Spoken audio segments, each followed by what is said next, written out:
pour les indépendants.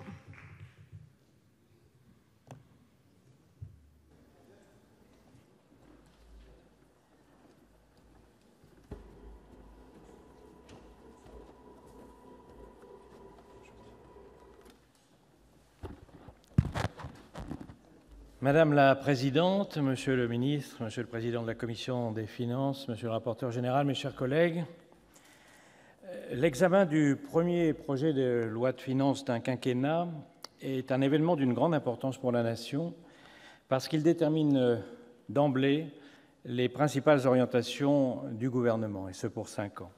Il devrait être en premier lieu l'occasion de briser un certain nombre de tabous français, par exemple notre addiction à la dépense publique et à une fiscalité complexe, peu lisible et, dans certains domaines, peu efficace.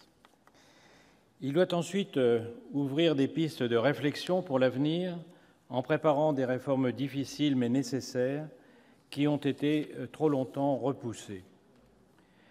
Il doit enfin traduire en actes les promesses de campagne du Président de la République afin de préserver la crédibilité de la parole publique et concrétiser la vision politique qui a reçu l'approbation du suffrage universel. Le texte que nous allons examiner remplit plusieurs de ces critères. Le groupe des Indépendants examinera donc de façon ouverte les orientations correspondantes de ce projet de loi de finances, mais il examinera aussi, bien entendu, l'ensemble de ce projet avec vigilance. Nous aurons aussi à cœur d'être force de proposition pour l'améliorer dans le sens de valeurs qui nous paraissent essentielles, la justice sociale, la responsabilité budgétaire, une efficacité économique au service de tous et le respect d'un développement durable sur le long terme. La justice sociale, d'abord, c'est de faire en sorte que le travail procure les ressources qu'il mérite à ceux qui l'exercent et que la solidarité nationale soit aux côtés des plus fragiles. C'est la vision d'une société juste qui donne à chacun les mêmes opportunités de réussir et qui ne laisse personne au bord du chemin. Nous avons porté cet objectif lors des discussions autour du PLFSS et nous aurons la même exigence lors du débat autour du projet de loi de finances. La responsabilité budgétaire, ensuite, c'est faire de notre sortie de la procédure européenne pour déficit excessif une priorité. Sans ce préalable, notre politique européenne est vouée à l'échec.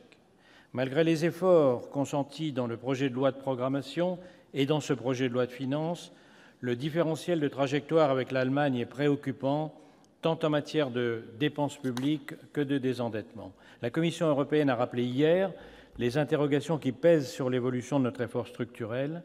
Honorer nos engagements budgétaires et renouer avec une dépense publique saine et maîtrisée doivent être nos priorités pour l'avenir, au service d'une influence retrouvée en Europe.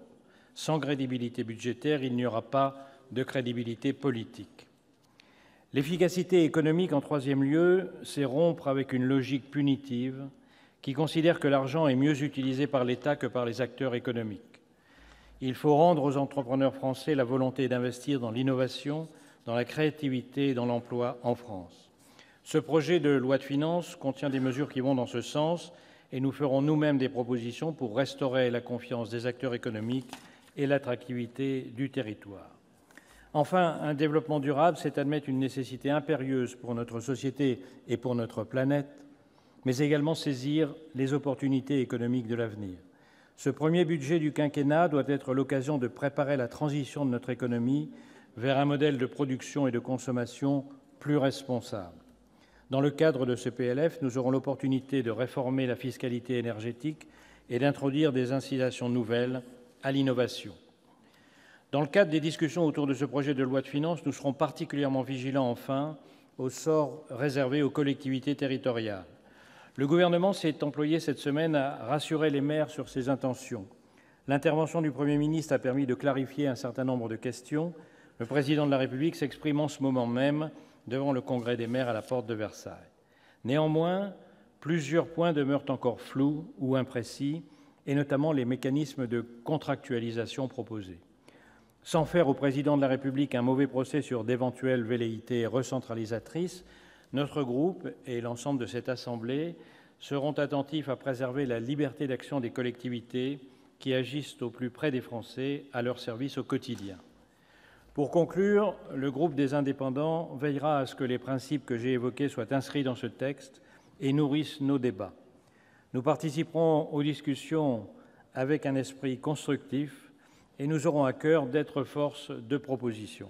En un mot, Monsieur le ministre, nous aurons la volonté d'agir en responsabilité et au cas par cas au service de l'intérêt national. Je vous remercie. Merci, monsieur le